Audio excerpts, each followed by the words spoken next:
Hey, bienvenue dans cette vidéo. Aujourd'hui, je vais vous parler de personnalisation de votre shell et plus précisément du prompt qui est dans votre shell. Je vais vous parler de OhMyPosh.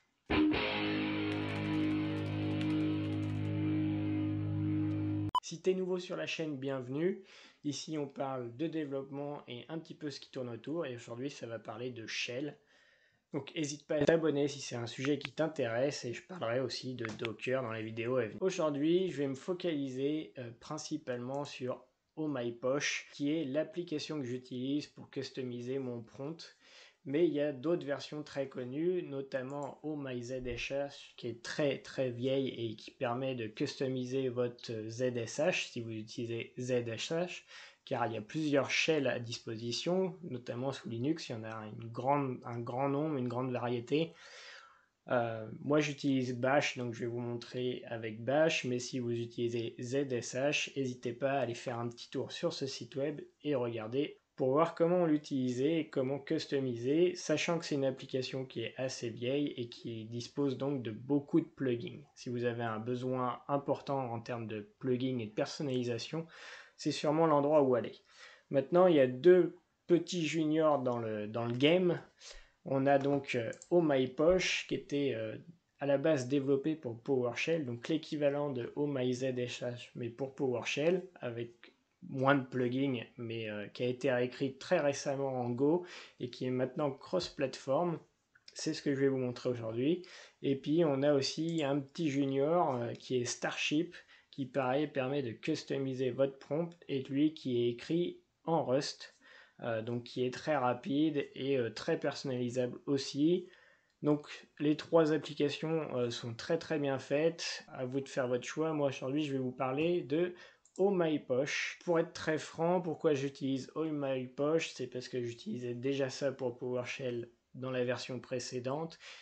Maintenant c'est cross-platform, donc c'est vraiment un plus, mais surtout par rapport à Starship, j'ai trouvé que la doc était un petit peu plus claire et l'installation assez aisée, donc voilà. Avant de se lancer dans l'install, on va parler un peu du concept, comment ça fonctionne, c'est quoi le principe. Le principe, c'est d'avoir des blocs. Des blocs, c'est une partie qui va être affichée à une certaine position, et dans ces blocs-là, vous allez pouvoir définir des segments. Donc dans un bloc, vous avez plusieurs segments, et les blocs seront positionnés sur votre prompt. Au niveau des segments, c'est un petit peu ce qui est appelé plugin sur ZSH, sur OhMyZSH. Chaque segment permet d'afficher dans votre prompt une info particulière. Donc vous avez par exemple des infos sur AWS, sur Azure. Vous pouvez, si vous utilisez un ordinateur portable, avoir la batterie. Vous pouvez avoir les versions des langages que vous utilisez, .NET, Java, Go, Ruby, etc. Vous avez une chose que j'aime beaucoup, c'est le temps d'exécution de la dernière commande. C'est pas très précis, mais ça reste relativement pratique. Vous pouvez savoir si vous êtes en route ou pas, ce genre de choses. On va passer maintenant à l'installation, mais avant, ce que je vous propose, c'est d'installer une police qui va vous permettre d'avoir des icônes supplémentaires. Et cette police, en fait, c'est pas vraiment une police en soi, c'est plusieurs polices parce que on va utiliser une application qui est disponible en open source sur GitHub et qui permet finalement de modifier des polices existantes et de rajouter dans ces polices-là des icônes. Il y a déjà tout un tas de polices les plus utilisées qui ont été modifiées et qui sont directement téléchargeables, et c'est ce qu'on va faire. Donc vous allez sur le site web nerdfont.com. C'est là où vous pouvez télécharger les polices pré-modifiées. Donc il y en a tout un tas. Moi j'utilise par exemple Cascadia, ou la version JetBrains, ou Consola, ou encore Fira, qui sont des polices qui sont aussi assez utiles directement pour éditer votre code, parce qu'elles permettent de faire de la ligature, mais ça j'en parlerai peut-être dans une autre vidéo. Vous choisissez votre police, pour moi Cascadia, je télécharge, c'est déjà fait. Une fois que c'est téléchargé, vous avez votre fichier. N'oubliez pas, sous Windows, de débloquer la sécurité, donc vous faites un clic droit propriété débloquer. Ça va permettre d'utiliser le fichier zip qui a été téléchargé depuis une source internet. Vous décompressez ça. Hop.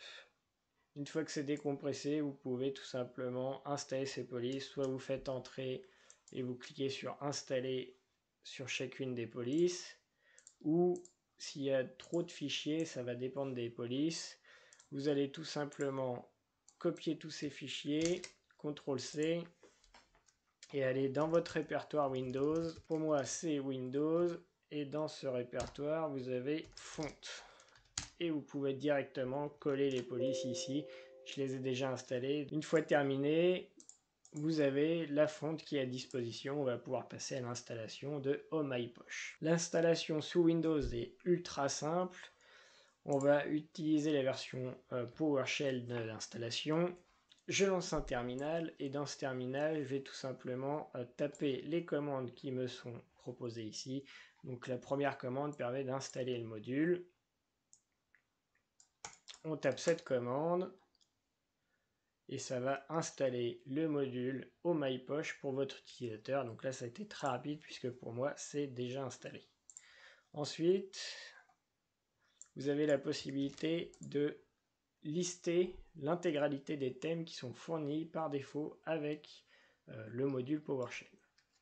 Ça va m'afficher tous les thèmes disponibles et on peut voir qu'il y a énormément de thèmes avec des dispositions de prompt complètement différentes. Moi j'utilise une version modifiée de ce thème là, mais vous pouvez retrouver des thèmes très connus comme Agnoster ou Power Level 10K avec par exemple un bloc à gauche, à droite et un retour à la ligne pour le prompt. On peut voir qu'avec la police que j'ai installée, il y a des icônes qui sont disponibles. Par exemple ici c'est du Node.js, on a l'icône Windows, on peut avoir des petits répertoires, petites maisons, etc. Donc c'est plutôt sympa, je vous conseille vraiment d'installer la police avant d'exécuter l'installation de OhmyPosh, voire des autres applications de personnalisation de shell. Une fois que vous avez fait votre choix dans les thèmes, on va partir par exemple sur, allez, on va essayer le 10K classique. Je vais copier son nom, donc là j'ai sélectionné son nom, je l'ai copié et ce que je vais faire c'est que je vais utiliser une commande qui est set posh, posh prompt-thème et le nom que vous avez choisi, par exemple Power Level 10K classique. Et voilà, on voit que mon prompt a été modifié. J'ai vraiment une autre présentation avec le fameux bloc à gauche et à droite. Si je vais par exemple dans un répertoire où j'ai du code, c'est pas très customisé. On voit que le thème finalement est assez basique puisqu'il va me donner mon OS, mon path actuel et l'heure et le nom du host sur la droite. Moi, c'est pas vraiment ce que j'utilise tous les jours, donc je vais éteindre et je vais relancer. Et on va maintenant regarder un petit peu comment j'ai customisé le prompt. Le prompt, il est customisé très simplement. Vous allez créer un fichier. Moi, j'ai stocké. Vous pouvez le stocker où vous voulez, mais il est pour moi dans mon répertoire d'utilisateur et je l'ai appelé MyTheme. On va l'ouvrir avec VS Code et on va regarder un petit peu ce qu'il contient. En fait, il contient un truc tout bête, c'est quelques propriétés basiques pour OhmyPosh, mais surtout une collection de blocs. Les blocs, c'est donc la partie que vous allez positionner, gauche, droite, etc.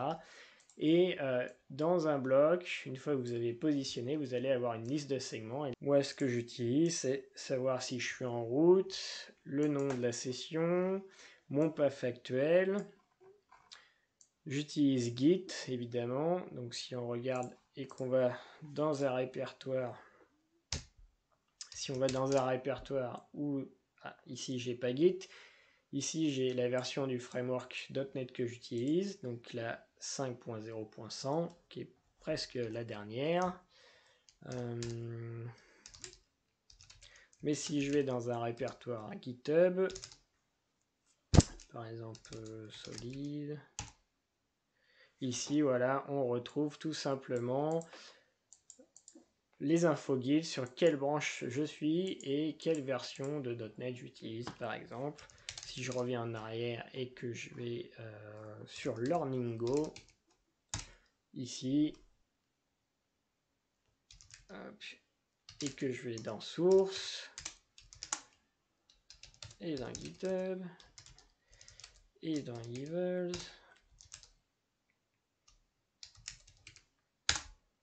j'ai la version de Go qui s'affiche. Et on voit que finalement, j'ai pas encore commité sur GitHub ce projet, puisqu'il n'y a aucune information Git à ce niveau-là. J'ai aussi la version Node, et j'ai rajouté le temps d'exécution de la dernière commande. Comme je vous l'ai dit, OhmyPosh est maintenant cross-platform et donc je l'utilise aussi sous Ubuntu et je retrouve la même configuration de mon prompt puisqu'en fait je partage le même fichier de configuration, ce qui est très pratique avec WSL. Pour revenir à l'installation, quand vous êtes sous PowerShell, vous allez modifier ce fichier $profile, enfin le fichier qui est défini dans votre $profile, vous allez le modifier à rajouter la commande qui est celle-là avec le fichier de votre thème qui permet de lancer la configuration du prompt au démarrage du shell. Si vous êtes sous bash, ce qui est mon cas, vous allez utiliser le fichier bashrc sous Linux ou .profile sous Mac. Donc moi j'utilise le fichier .bashrc. Si je vous montre un petit peu ce qu'il contient,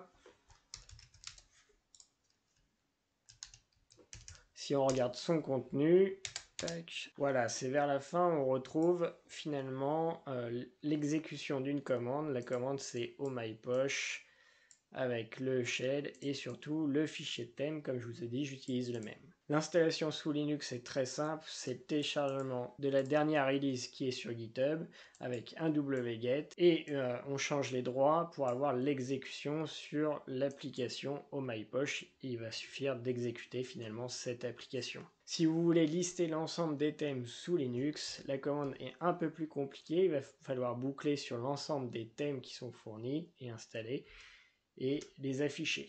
La présentation va être à peu près celle de PowerShell. Voilà, je ne vais pas détailler plus que ça pour cette vidéo, c'est quand même très simple et très bien expliqué. S'il y a des choses que vous cherchez à faire, je vous invite d'abord à consulter la documentation et aller dans configuration et vous allez voir que tout est très bien détaillé et franchement c'est très simple d'utilisation et très simple à comprendre. Si vous préférez cependant des fichiers TOML par rapport à l'utilisation de fichiers en JSON, utilisez Starship. C'est très proche de ce qu'on vient de voir, sauf que c'est en Rust et ça utilise des fichiers TOML de configuration.